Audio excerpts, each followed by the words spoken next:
नजर डालेंगे खेलों के मैदान की तरफ। कौमी क्रिकेट टीम के नौजवान फास्ट बॉलर मोहम्मद हसनैन ने बॉलिंग एक्शन तब्दील कर लिया। नौजवान फास्ट बॉलर ने बॉलिंग एक्शन में खामी पर काबू पाते हुए सख्त मेहनत की और एक्शन को दुरुस्त बनाया है, जिसके बाद अब पाकिस्तान क्रिकेट बोर्ड (PCB) उनकी वापसी के लिए इंटरनेशनल क्रिकेट काउंसिल से राब्ता करेगी।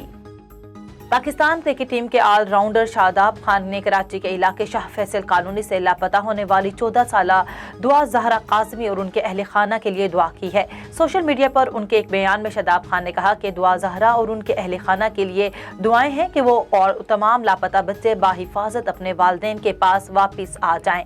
उन्होंने मज़ीद लिखा कि मैं हुक्काम से दरख्वास्त करता हूँ कि वो हमारे बच्चों की हिफाजत करें, वो हमारा मुस्तकबिल है, उनसे ज़्यादा अहम कोई चीज़ नहीं है। पाकिस्तानी फास्ट बॉलर नसीम शाह कंधे की इंजरी के बायस अगले माह के आखिरी तक काउंटी चैंपियनशिप से आउट हो गए। ग्लौसेस्टरशायर काउंटी के मुताबिक नसीम शाह गुज़श्ता दिनों कंधे की इंजरी का शिकार हुए, जिसकी वजह से वो अगले माह तक क्रिकेट नहीं खेल सकेंगे। काउंटी बयान के मुताबिक वो नसीम शाह की फिटनेस पर पाकिस्तान क्रिकेट बोर्ड से राब्ते में हैं।